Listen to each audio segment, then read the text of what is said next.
All right, guys, follow up from the last video talking about wind, okay? So I made a little tool, just a piece of wood. It's 10.5 inches long, so I got a little bit of red on the edge to let us know we're outside of our 5-inch baseline on each side, and then 5-inch and 5-inch.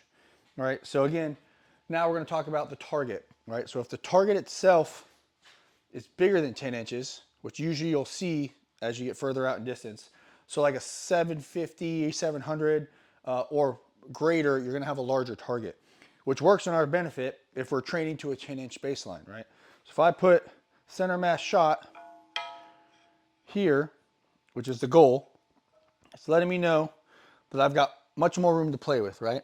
So if I was within my 2-mile-an-hour accuracy at that 700-yard mark, I know I'm gonna hit somewhere within this piece of wood, right? From the center to the red edge. Okay.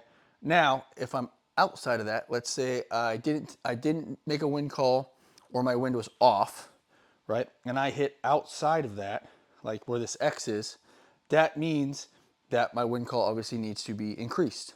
Okay.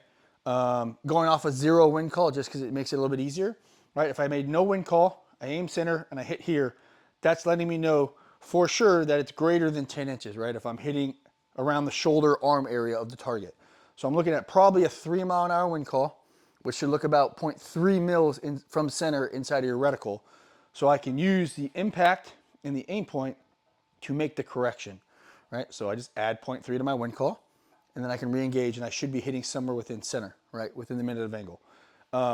So the target is now going to help assist us in a wind call if we're not sure what type of wind call to make, or if we can't make an accurate enough wind call inside of that 2-mile-an-hour bracket that we're hoping for around 700.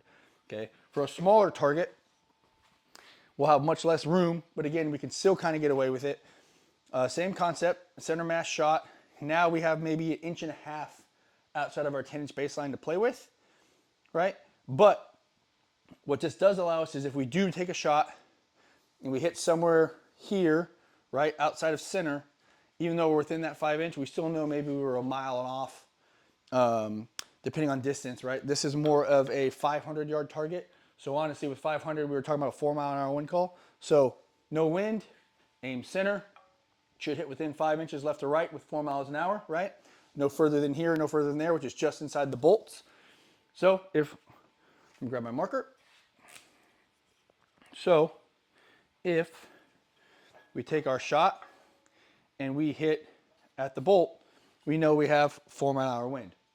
At our 4-mile-an-hour wind call, which is my notes I've got, would be a 0.32 to bring us back to a center, right? And that will allow us to know for the next target, if we're engaging multiple targets in a stage, that we should start with a 4-mile-an-hour wind call for every yard line until we observe and see something different, okay? And then again, real quick, I'm gonna move the camera over here just to make it a little bit easier to see. I wrote down those baselines for the 10-inch targets right here, just in case anybody wanted to take notes, snap a picture or whatever, right? So for our 300-yard target, we're looking at a 0.9 mil reading, which means we have 0.45 left and right to play with. So you need a 9-mile-an-hour wind to push you off target from center mass. All right, and so on and so forth. I'm not going to go over all of it because I did it in the last video, but just giving you guys something to look at with a little bit easier to read because I think that last one was a little too small. So with that, if you guys have any questions, please drop a comment, hit me up, let me know, and we'll move into the next one when I figure out what I want to do next.